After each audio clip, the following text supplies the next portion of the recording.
Imam Hasan Al-Basri pernah memberikan nasihat kepada kita, kalau kamu merasa kalah dalam persaingan dunia, maka kalahkanlah dia itu dalam urusan akhirat. Ada orang yang menghabiskan waktunya, tenaganya, pikirannya, semuanya setiap hari yang dipikirkan itu hanyalah urusan kenikmatan duniawi. Setelah bekerja keras, hasilnya tidak sesuai ekspektasi, tidak sesuai dengan harapan. Rasulullah bersabda, ta'arraf ilallahi firruha.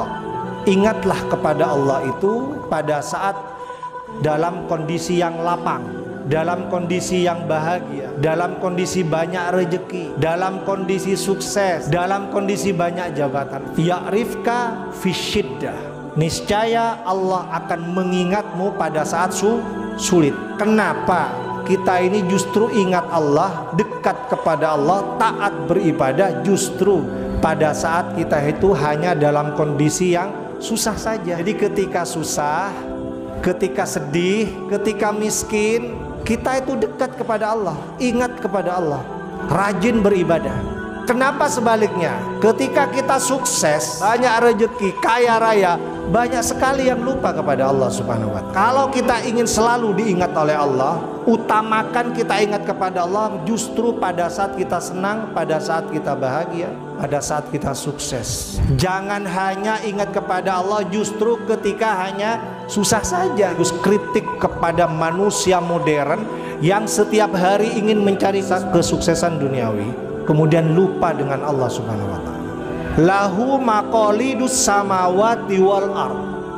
Semua kekayaan yang di langit yang di bumi itu semuanya milik Allah. Yabsutur rizqa liman yasha. Karena semuanya milik Allah, Allah punya kekuasaan penuh kepada siapapun yang mau Allah berikan. Rasulullah mengingatkan kepada kita, ta'isu abdud dinar wad dirham wal qatifah. Celaka budak dunia itu. Siapa budak dunia itu? Ada cirinya. In u'tiya radi. Apabila diberi rezeki, radi, dia ridho, senang dia. Apalagi banyak rezekinya, senang kan?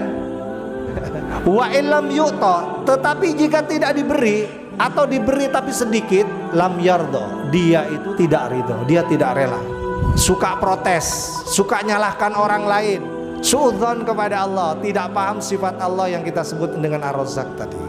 Ketimbang nanti kita seperti Sa'labah, sibuk dengan bisnisnya, yang biasanya akrab dengan teman-temannya, rajin sholat jamaah di sini, ternyata jarang di sini. Kadang-kadang ada di Pamekasan karena ada tokonya di Pamekasan, kadang ada di Sampang. Ya, kita menyaksikan ada orang kaya kemudian tetangganya sehari-hari saja sulit mendapatkan.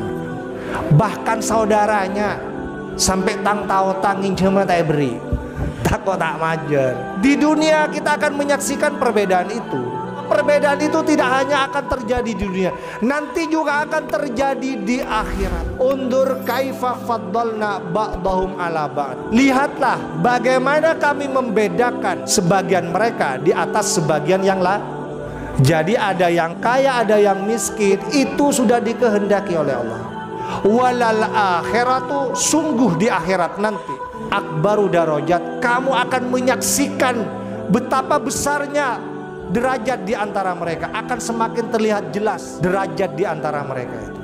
Wa akbaru tafdila, kamu juga akan menyaksikan semakin besar perbedaan di antara mereka. Mereka yang dapat keutamaan di surga, sudah dipastikan dia akan menjadi orang yang kaya raya, akan sangat bahagia, semuanya ada. Pada saat yang sama, kata Allah, nanti kita di akhirat juga akan menyaksikan ada orang bukan hanya miskin, bahkan sengsara, sesengsara-sengsaranya. Jangankan minuman, satu tetes air pun dia tidak akan pernah mendapatkan.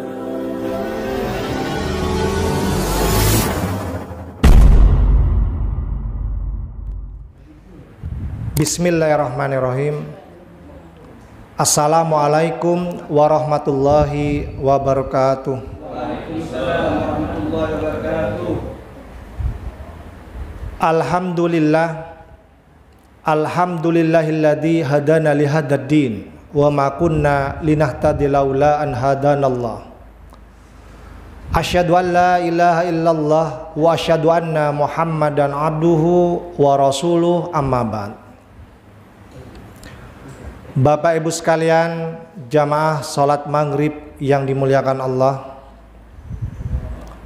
mengawali kajian rutin kita, marilah kita bersama-sama memanjatkan puji syukur kehadiran Allah Subhanahu wa taala. Hingga petang ini semua kita masih diberikan banyak nikmat oleh Allah. Nikmat sehat. Alhamdulillah semua kita dalam kondisi sehat walafiat. Nikmat kesempatan, nikmat iman, semuanya kita gunakan dengan sangat baik, menjadi hambanya yang bersyukur, terus meningkatkan keimanan dan ketakwaan kepada Allah Subhanahu wa taala dengan istiqomah melaksanakan ibadah sholat maghrib secara berjamaah di masjid ini. Kita semua yang hadir tentunya berharap semoga apa yang kita laksanakan pada petang ini diterima oleh Allah sebagai amal ibadah, akan menjadi bekal kita kelak menghadap Allah Subhanahu wa taala. Kita juga berharap pengajian kita pada petang ini bisa memberikan ilmu yang bermanfaat, bisa kita amalkan dalam rangka untuk terus meningkatkan keimanan dan ketakwaan kita kepada Allah Subhanahu wa taala. Salawat serta salam marilah kita juga sampaikan kepada junjungan kita Nabi Muhammad SAW, kepada keluarganya, kepada para sahabatnya, dan juga kepada seluruh umatnya yang tetap setia memegang teguh ajarannya hingga akhir zaman nanti. Bapak Ibu sekalian, jamaah sholat maghrib yang dimuliakan Allah, saya pribadi sangat berbahagia dan bersyukur bisa pertama kali mengaji bersama di Masjid Pesantren Bahauddin Mudhari ini ya. Sangat senang sekali, sangat bahagia, walaupun menggantikan Ustadz Hashim yang saat ini beliau sedang bersiap atau mungkin sudah berangkat ya, menemani jamaah kita ya. Pada tahun ini beliau adalah petugas ya, ketua kloter ya. Alhamdulillah ya. 2 kali.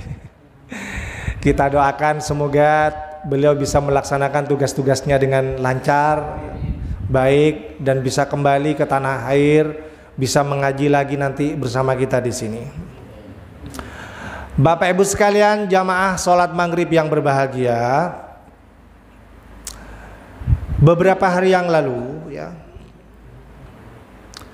ada yang bertanya kepada saya ya, di tengah-tengah acara kajian ya. Pertanyaan ini mungkin muncul hampir di setiap pikiran orang ya.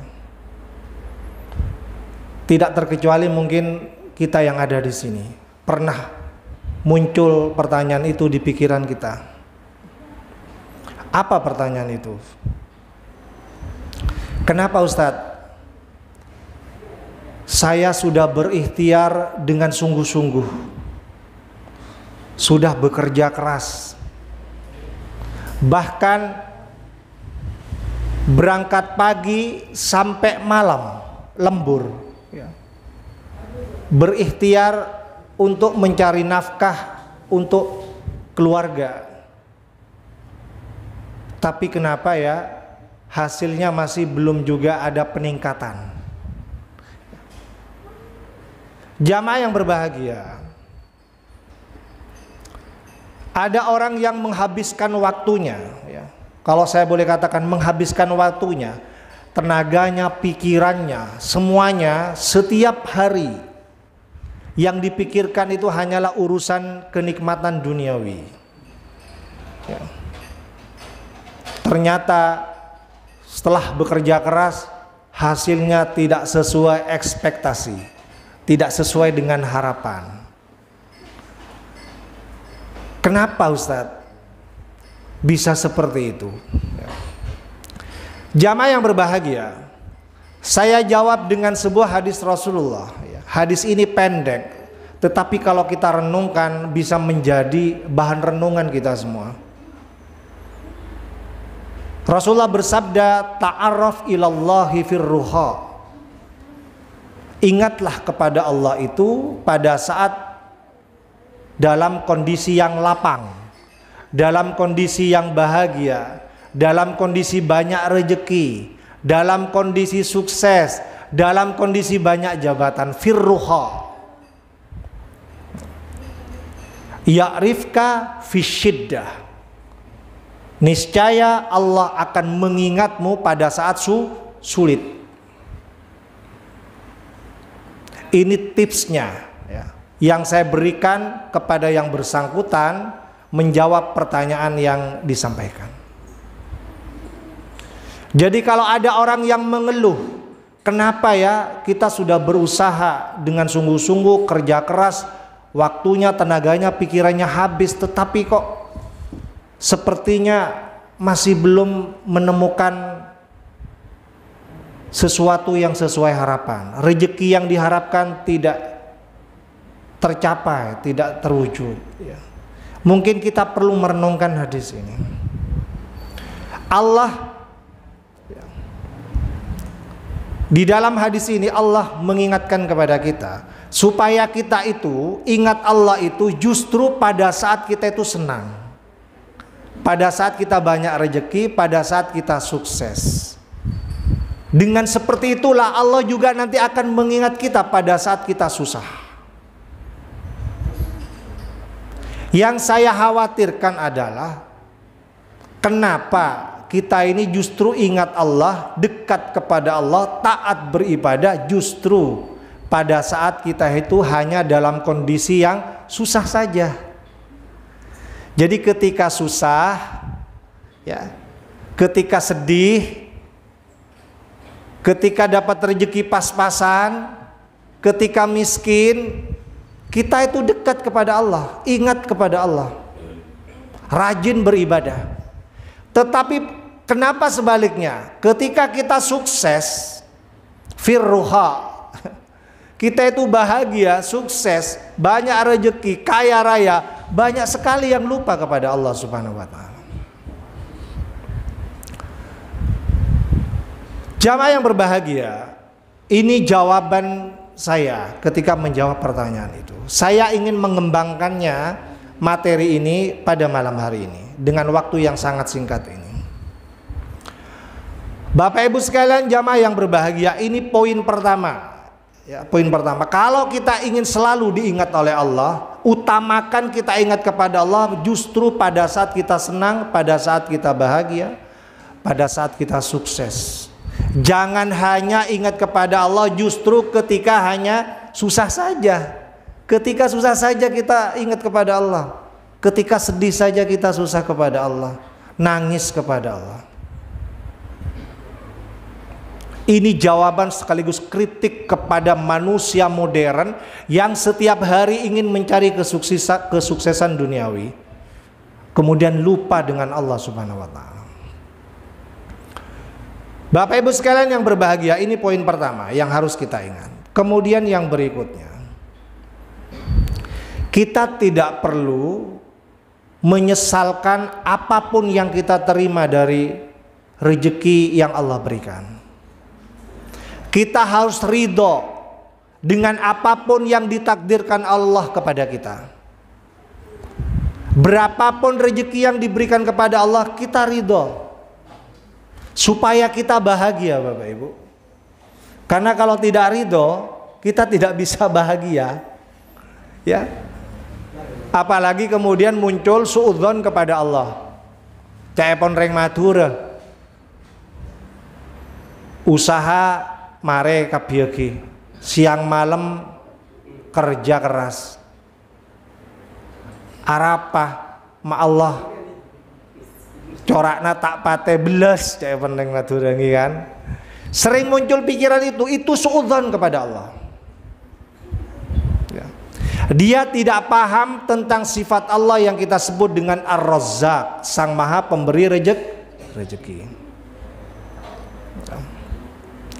Di dalam sebuah ayat surah Asy-Syura ayat 12 ya, Allah menjelaskan tentang sifatnya yang kita sebut dengan Ar-Razzaq, yang kita hafal itu ya, Asmaul Husna, salah satunya itu Ar-Razzaq yang kita hafal itu. Kita akan coba jelaskan dalam waktu yang singkat ya. Apa maksud dari sifat Allah Ar-Razzaq itu? Disebutkan dalam surat Asy-Syura ayat 12. Allah berfirman, A'udzu billahi minasyaitonir rajim.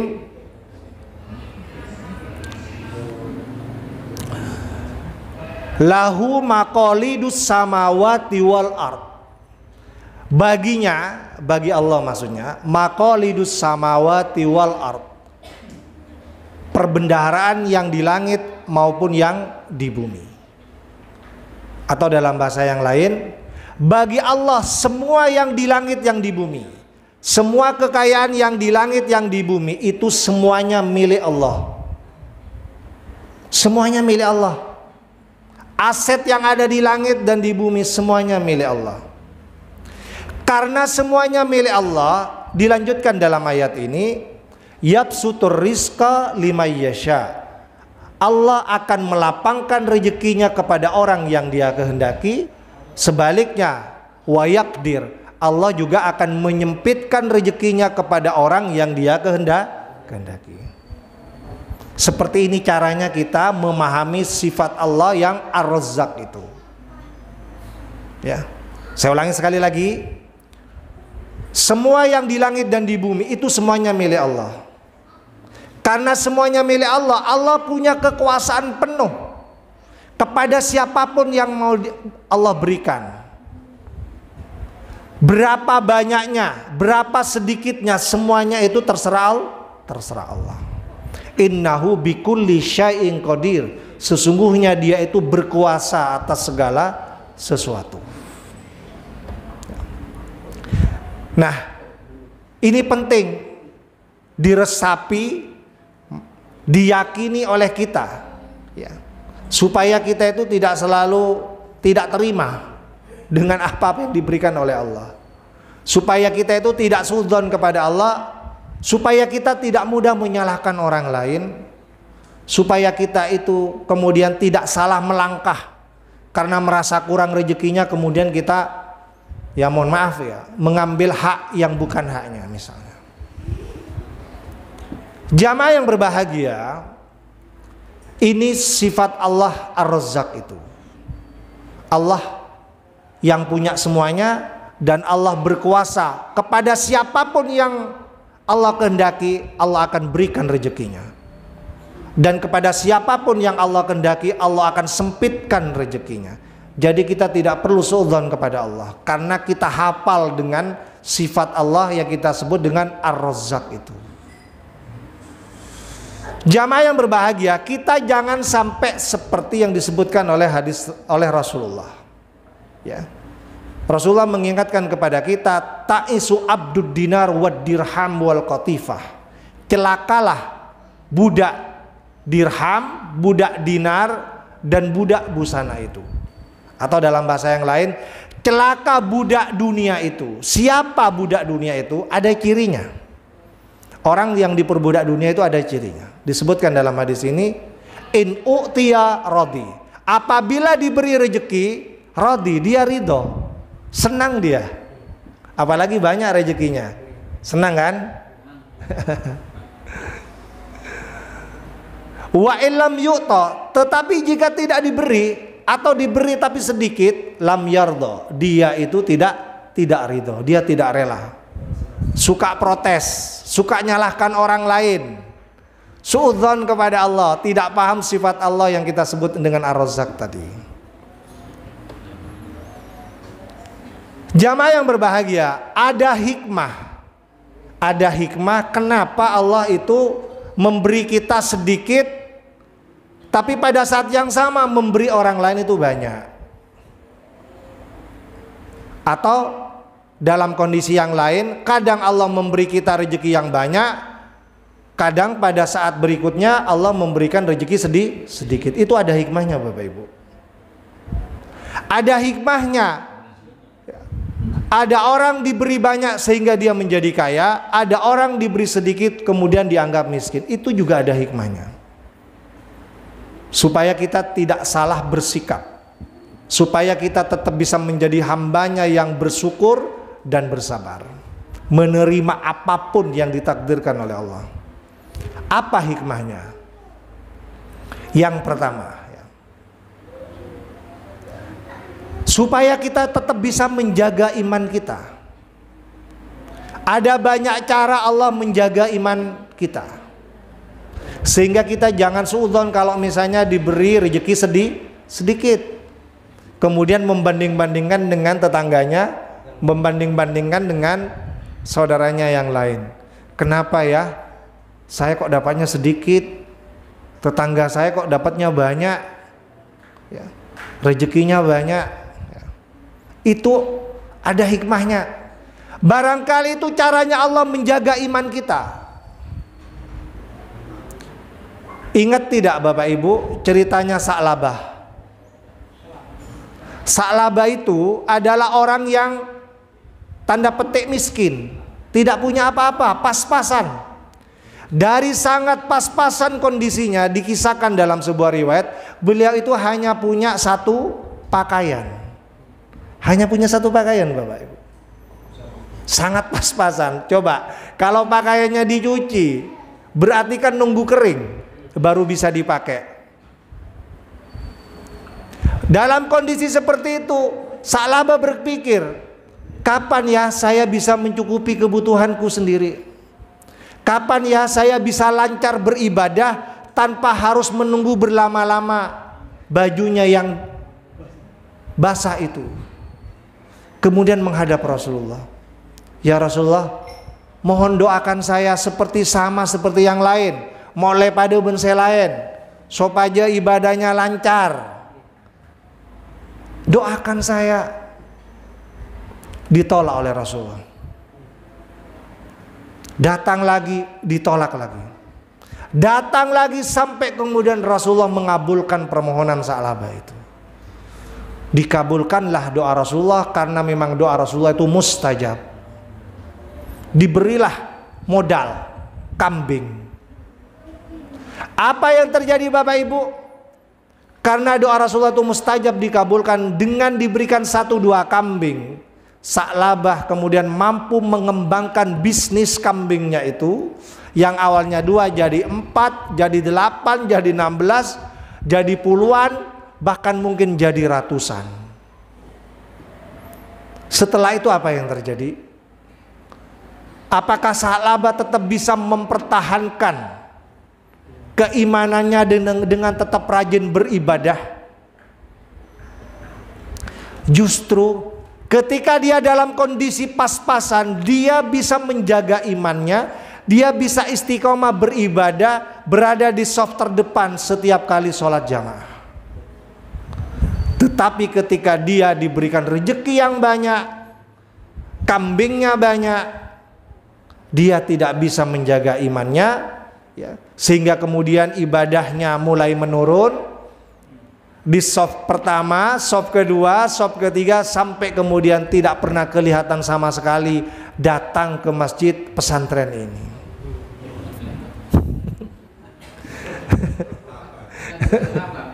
Jamaah yang berbahagia, Sa'labah di zaman modern ini akan ada, selalu ada. Mungkin dulunya dia bisnisnya bisnis toko kelontong, ecek-ecek, tokonya kecil.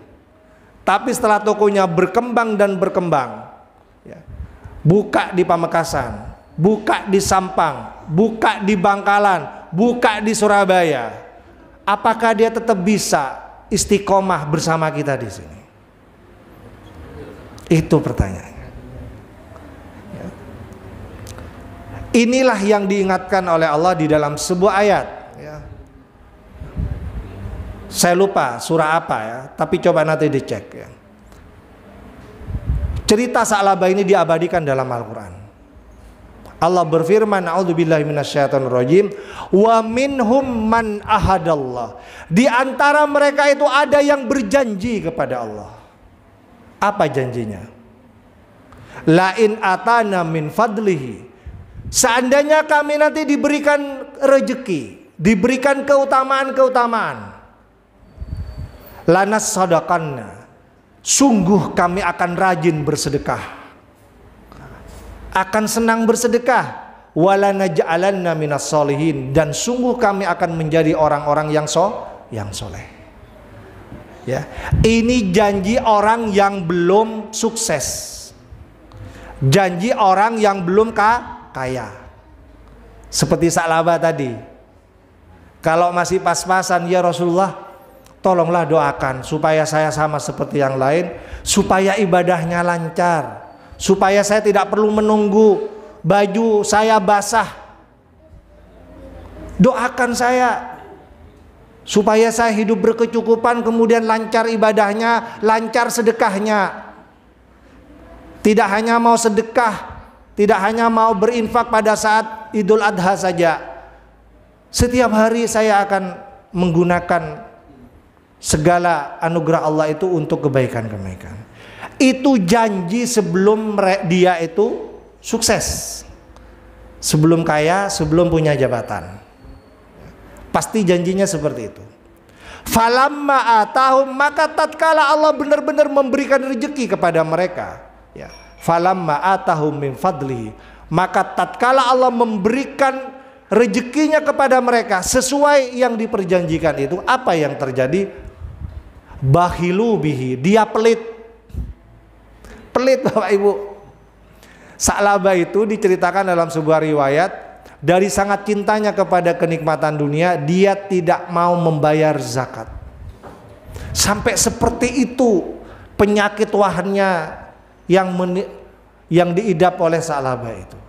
Orang kalau sudah kecintaannya berlebihan terhadap dunia, ya, bisa saja muncul rasa pelit itu, eman gitu. Ya. Hanya ingat ketika Idul Adha paling dia beli sapi, beli kambing. Setiap harinya, setiap Jumatnya nggak pernah bersedekah, berinfak. Jamaah yang berbahagia, watawallau, kemudian mereka berpaling dari apa yang diperjanjikan. Wahum mu'ridun, semuanya dibelakangi, mereka membelakangi semua yang diperjanjikan itu. Jamaah yang berbahagia, oleh karena itu sekali lagi kita jangan menyesal seandainya, ya, kita itu pada hari ini masih belum mendapatkan rezeki sesuai harapan. Barangkali seperti itu caranya Allah menjaga keimanan kita, supaya kita ini tetap rajin beribadah, rajin pengajian. Tidak apa-apa kita pas-pasan, hidup pas-pasan tidak apa-apa, cukup, ya. Ketimbang nanti kita seperti Sa'labah, ya kan, bisnisnya lancar, sibuk dengan bisnisnya, yang biasanya akrab dengan teman-temannya, rajin sholat jamaah di sini, ya kan, ternyata jarang di sini. Kadang-kadang ada di Pamekasan karena ada tokonya di Pamekasan, kadang ada di Sampang, ya kan. Jamaah yang berbahagia, ini hikmah yang pertama. Kemudian hikmah yang kedua, ya. Pada hari ini di dunia kita menyaksikan ada orang yang kaya, ada yang miskin, ada yang diberi rezeki banyak, ada yang diberi rezeki sedikit. Bahkan kita menyaksikan ada orang kaya kemudian tetangganya, mohon maaf ya, jangankan untuk makan 1 bulan, sehari-hari saja sulit mendapatkan makan. Bahkan saudaranya sampai tang tahu tanging cuma tak beri. Iya kan? Takut tak majer. Iya kan? Jamaah yang berbahagia, di dunia kita akan menyaksikan perbedaan itu. Tetapi kita harus menyadari bahwa perbedaan itu tidak hanya akan terjadi di dunia, nanti juga akan terjadi di akhirat. Sehingga kita tidak perlu menyesali perbedaan di antara kita. Apakah ada yang dapat sedikit, ada yang dapat banyak, apakah ada yang kaya, ada yang miskin. Kita tidak perlu menyesali itu. Kenapa? Nanti Allah akan memperlihatkan sebenderang-benderangnya perbedaan itu juga di akhirat. Disebutkan di dalam sebuah ayat surah Al-Isra ayat 21. A'udzu billahi minasyaitonir rajim. Undur kaifa faddalna ba'dahum ala ba'd. Lihatlah bagaimana kami membedakan sebagian mereka di atas sebagian yang lain. Jadi ada yang kaya, ada yang miskin, ada yang banyak dapat rezeki, ada yang dapat sedikit. Itu sudah dikehendaki oleh Allah. Itu sudah dikehendaki oleh Allah. Walal akhiratu, sungguh di akhirat nanti, kata Allah, akbaru darajat, kamu akan menyaksikan betapa besarnya derajat di antara mereka. Akan semakin terlihat jelas derajat di antara mereka itu. Wa akbaru tafdila, kamu juga akan menyaksikan ya, semakin besar perbedaan di antara mereka itu. Ya. Jadi nanti di akhirat tidak hanya melihat ada yang kaya, ada yang miskin. Tidak hanya kita melihat ada yang dapat gaji 4 juta, ada yang dapat gaji 1 juta. Bukan hanya itu. Nanti akan semakin jelas, semakin norak perbedaan di antara kita. Mereka yang dapat keutamaan di sorga, sudah dipastikan dia akan menjadi orang yang kaya raya. Akan sangat bahagia. Mau makan apa saja ada, mau minum apa saja ada, semuanya ada. Tinggal bilang mau apa. Betapa sangat bahagianya kondisi kita nanti di sorga kalau kita ditakdirkan di sorga. Pada saat yang sama, kata Allah, pada saat yang sama nanti kita di akhirat juga akan menyaksikan ada orang bukan hanya miskin, bahkan sengsara, sesengsara-sengsaranya. Jangankan makanan, jangankan minuman, satu tetes air pun dia tidak akan pernah mendapatkan itu. Kenapa? Karena dia hanya mendapatkan siksaan di neraka. Sehari-harinya cuma makan buah zakum dan minum darah dan nanah penghuni neraka. Betapa sengsaranya kondisi itu. Keadaan itu sangat jomplang. Ada orang yang sangat bahagia karena di sorga, ada orang yang sangat sengsara karena ada di neraka. Sekali lagi, jangan pernah kita itu menyesali dengan apapun yang ditakdirkan oleh Allah, karena kita dapat bagian sedikit dari rezeki yang Allah berikan itu. Oleh karena itu patut kita dengar apa yang disampaikan oleh Imam Hasan Al-Basri. Imam Hasan Al-Basri pernah memberikan nasihat kepada kita. Beliau mengatakan, kalau kamu merasa kalah dalam persaingan dunia, maka kalahkanlah dia itu dalam urusan akhirat. Itu nasihat yang sangat baik dari Imam Hasan Al-Basri. Saya ulangi sekali lagi, kalau kamu merasa kalah dalam urusan dunia, maka kalahkanlah dia itu dalam urusan akhirat. Tidak apa-apa dia kaya raya. Tidak apa-apa dia kaya raya. Dengan kekayaannya itu ya, banyak justru sebaliknya. Ingat sedekah, ingat infak hanya pada saat Idul Adha saja. Iya kan? Kita yang hidupnya pas-pasan, yang gajinya di bawah UMR, ada yang di bawah UMR. Banyak kan? Ada yang pekerja harian yang nggak jelas berapa rupiah yang kita dapatkan ya. Tidak apa-apa walaupun cuma 5.000 rupiah setiap hari Jumat kita sedekah, tidak apa-apa. Tapi kita istiqomah. Walaupun hidup pas-pasan, kita masih bisa kok bersedekah dengan istiqomah. Dia yang kaya raya mampunya cuma setahun sekali. Itu pun kalau diajak urunan syarikat. Ya kan, kalau diajak urunan bersarikat, oh ya saya mau, ya kan. Tapi kalau disuruh sendirian enggak mau, ya kan. Gitu kan. Berat, ya kan. Masa kita kalah ya sama mereka-mereka yang setiap hari hanya pedagang kecil gitu ya. Itu luar biasa sekali. Ada banyak cerita-cerita justru mereka yang berlomba-lomba untuk berkurban itu. Ya. Jamaah yang berbahagia, ya. Mereka yang kaya raya belum tentu istiqomah seperti kita menjaga sholat jamaah di masjid ini. Belum tentu. Kita yang hidupnya pas-pasan, rezekinya apa adanya, tapi kan bisa istiqomah di masjid ini. Iya kan? Kita bisa menang dalam urusan akhirat. Jamaah yang berbahagia, ini hikmah yang kedua, supaya kita tetap bahagia dengan apapun yang Allah berikan kepada kita walaupun sedikit. Kemudian hikmah yang ketiga, kenapa Allah itu memberikan rezeki, ada yang banyak, ada yang sedikit, ada yang kaya, ada yang miskin, supaya di antara kita itu saling membantu, saling tolong menolong, ya. Saling gotong royong, saling memanfaatkan dalam artinya yang baik, ya. Ada yang siap kaya semua di sini. Ada yang pengen kaya? Siap. Ada yang pengen jadi orang kaya? Sebaliknya, ada yang pengen miskin? Enggak ada.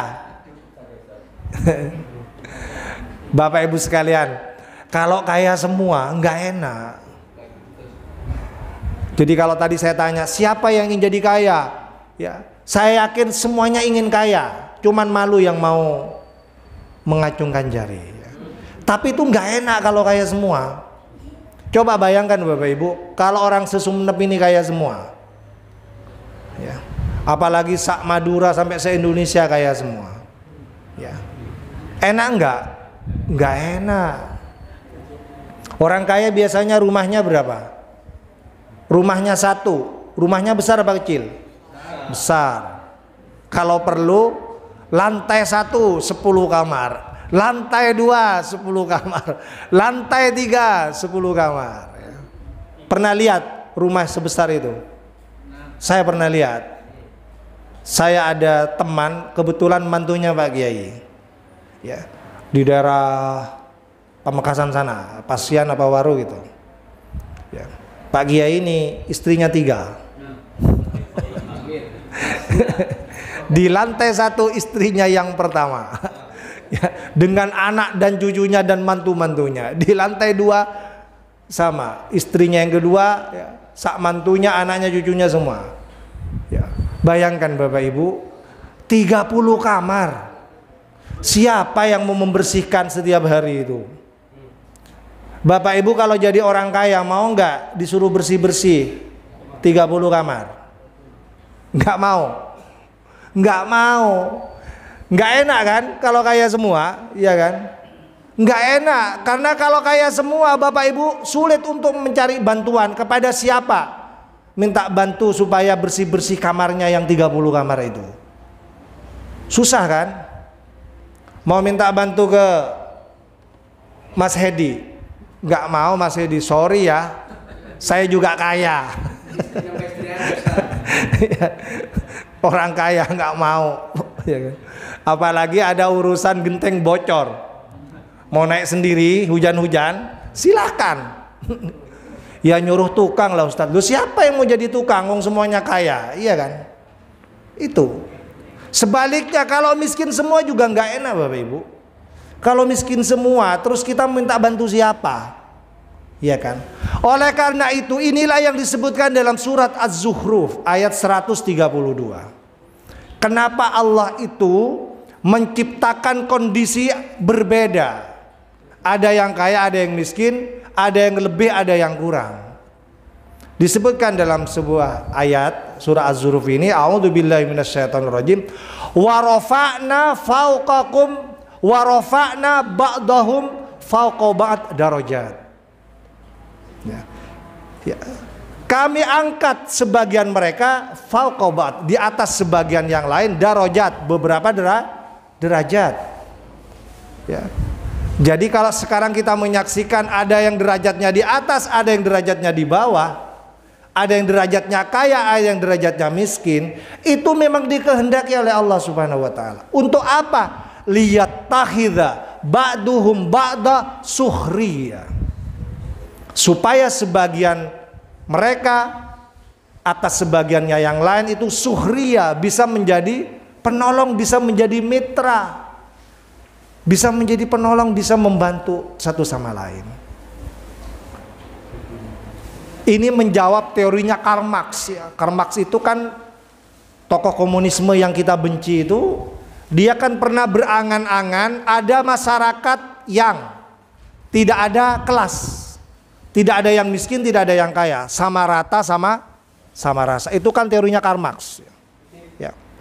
Jadi Karl Marx itu pernah berangan-angan ya, dalam teorinya itu pernah berangan-angan ingin ada masyarakat tanpa kelas, nggak ada yang kaya, nggak ada yang miskin, sama rata, sama rasa.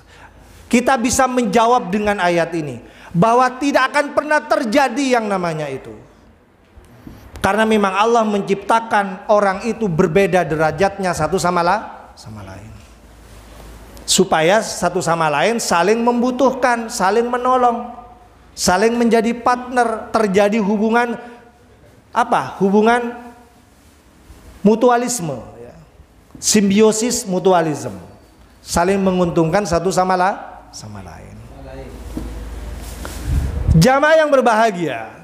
Kemudian yang terakhir, waktunya masih ada ya? Masih ada. Tinggal berapa menit? Masih lama ya? Masih 5 menit ya.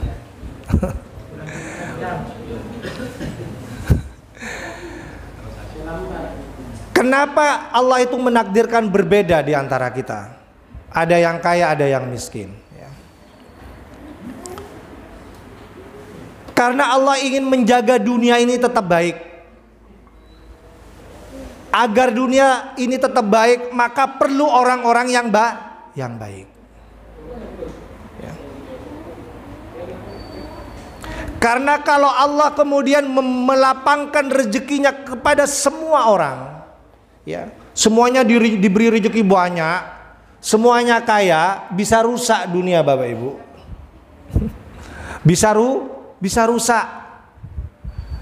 Jadi ini hikmahnya kenapa kita itu ditakdirkan ada yang kaya, ada yang miskin, ada yang rezekinya banyak, ada yang rezekinya sedikit. Karena Allah ingin tetap menjaga kelestarian dunia. Makanya harus tetap ada orang-orang yang baik yang bisa menjaga keseimbangan dunia ya. Disebutkan di dalam sebuah ayat, Allah berfirman, a'udzubillahi minasyaitonirrajim, lau basatallahu rizqa li ibadihi labaghaw fil ardi. Jikalau Allah melapangkan rezekinya ya, li ibadihi kepada semua hambanya, labaghaw fil ardi ya, sungguh mereka akan membuat kerusakan di dunia ya. Jadi kalau kemudian dijadikan kaya semua Bapak Ibu, bisa rusak dunia Bapak Ibu. Ingin buktinya? Saya buktikan ya. Pada bulan yang lalu saya menguji seorang mahasiswa. Kebetulan beliau ini salah satu direktur perusahaan di Surabaya, mengambil S2 hukum di Wiraraja ya. Saya kebetulan mendapatkan tugas menjadi salah satu penguji dari beliau. Apa temuan dari tesis ini? Disebutkan di dalam tesis itu ada temuan bahwa penyumbang kerusakan lingkungan ya di Surabaya itu adalah penyebabnya apa? Karena banyaknya limbah industri yang tidak bisa dikelola dengan baik, tidak memenuhi standar undang-undang. Surabaya itu adalah kota industri, banyak perusahaan Bapak Ibu. Tetapi ternyata ada banyak temuan, perusahaan itu tidak semua memiliki teknologi yang mampu mengolah limbahnya sesuai standar undang-undang. Sehingga jangan heran Ya, kalau misalnya Bapak Ibu ke Surabaya, ya, coba lihat kondisi alam Surabaya. Lihat sungainya, apakah sungainya masih bersih? Pernah nggak sempat jalan-jalan ke rumah-rumah kumuh di Surabaya itu, yang setiap hari mereka di bawahnya itu sungai-sungai yang warnanya, mohon maaf ya, warnanya hitam itu. Ya. Selat kita, Selat Madura itu, apakah sebersih dulu? Sudah tidak lagi. Ya. Itu dampak dari pengelolaan limbah berbagai perusahaan yang tidak mampu mengelola limbahnya sesuai standar undang-undang.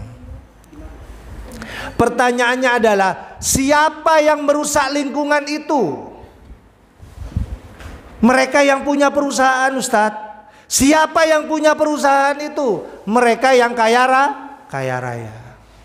Bayangkan kalau semua orang se-Surabaya kaya semua, punya perusahaan semua, apa tidak rusak lingkungan Surabaya, Selat Madura itu? Iya kan? Ini bukti ilmiah, ya, ditulis dalam sebuah penelitian. Betapa kerusakan dunia itu, kerusakan bumi itu akibat mereka yang kaya raya, yang dengan kekayaannya itu, ya, mereka kemudian mengeksploitasi bumi itu, ya, untuk dikeruk keuntungannya, lupa mereka punya kewajiban untuk tetap menjaga kelestariannya. Ya. Nggak usah jauh-jauh Bapak Ibu, ya, saya mohon maaf ya, nggak usah jauh-jauh. Di Sumeneb ini ada loh, ya, apa yang saya ceritakan tadi itu. Bapak Ibu bangga dengan tempat wisata kita yang kita bangga-banggakan seperti di lagunya almarhum Yus Yunus itu. Pantai apa? Pantai Lombang. Ya. Pantai Lombang itu apa keindahannya? Cemara udang, apalagi pasirnya yang putih, yang bersih. Lombang dulu dengan sekarang beda apa sama? Beda. Kita harus jujur, harus objektif. Ya. Sekarang banyak sekali, ya, mereka-mereka yang punya usaha tambak udang, ya kan? Mereka membuat tambak semuanya di bibir pantai. Itu limbahnya dibuang kemana coba? Apakah mereka punya pengelolaan limbah dengan baik sesuai standar AMDAL? Yang dikhawatirkan limbah itu kemudian dibuang sembarangan, merusak lingkungan di pantai yang kita saksikan begitu sangat indah itu. Dulu kita senang, anak-anak kita dan cucu kita main di pantai, mandi di sana, ya kan? Kalau sekarang pasti ada kekhawatiran. Khawatir, ya kan, kalau dibiarkan bebas main di pantai, ya, takut misalnya ada gatal dan seterusnya. Cemara udang kita sudah banyak juga yang dipindah, dipotong, dipindah, nggak tahu kemana, di kota-kota besar, ke Bali, ke Jakarta dan kota-kota besar lainnya. Mereka yang punya bisnis bonsai sangat berbahagia. Iya kan? Itu cemara-cemara udang yang sangat indah itu banyak sekarang sudah dipotong, dipindah kemana-mana. Jamaah yang berbahagia, untung saja orang Sumeneb ini tidak kaya semua. Kalau kaya semua punya tambak, gimana coba? Kaya semua, ya kan? Kemudian kita punya tambak di pantai itu, kita rebutan buat tambak semua di sana, akan semakin rusak. La baghaw fil ardi, sungguh mereka akan terus melakukan kerusakan di muka bumi. Jadi mereka itu semuanya orang kaya raya yang merusak bumi itu Bapak Ibu, ya. Jamaah yang berbahagia, inilah hikmahnya, ya. Kenapa kita itu ditakdirkan, ya, misalnya saat ini dalam kondisi pas-pasan, tidak apa-apa, ya. Kita tetap ridho dengan apapun yang ditakdirkan Allah, termasuk rezeki yang Allah berikan kepada kita. Semoga apa yang saya sampaikan ini bermanfaat, dan masih banyak hikmah-hikmah yang lain yang mungkin akan kita lanjutkan pada pengajian berikutnya. Insya Allah ya, selama Ustadz Hasyim belum datang, ya mungkin saya nanti punya kesempatan di sini untuk melanjutkan kajian kita pada malam hari ini. Ya. Semoga apa yang kita kaji pada malam hari ini bermanfaat, bisa kita amalkan dalam kehidupan sehari-hari. Marilah kita tutup dengan doa kafaratul majlis.